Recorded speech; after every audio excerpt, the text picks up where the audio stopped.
তেজপুৰ বিশ্ববিদ্যালয় এটা বাহানা মুখ্যমন্ত্ৰী কি মূল লক্ষ্য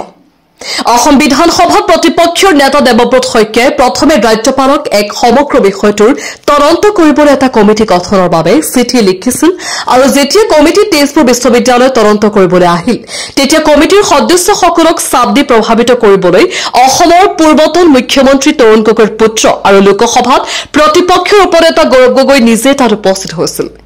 এইটো কোনো যোগসূত্ৰহীন ঘটনাই নহয় এইটো এটা সুচিন্তিত ষড়যন্ত্ৰ য'ত বামপন্থী মতাদৰ্শৰ বীৰেন দাস কুসুম কুমাৰ বনিয়া আৰু গৌৰৱ শৰ্মাৰ গেং জড়িত এই গেং আন্দোলন কৰি অৰাজকতা বিস্তাৰ কৰিবলৈ কংগ্ৰেছৰ পৰা বিপুল ধনৰ যোগান দিয়া হৈছে কিন্তু কংগ্ৰেছ আৰু বামপন্থীসকলৰ এই আধৰা সম্পূৰ্ণৰূপে উন্মেচিত হৈ পৰিছে কাৰণ এই গেঙে তেজপুৰ বিশ্ববিদ্যালয়ত অৰাজকতা বিস্তাৰ কৰি ছাত্ৰ ছাত্ৰীৰ কেৰিয়াৰৰ সৈতে অবিৰত খেল খেলি আহিছে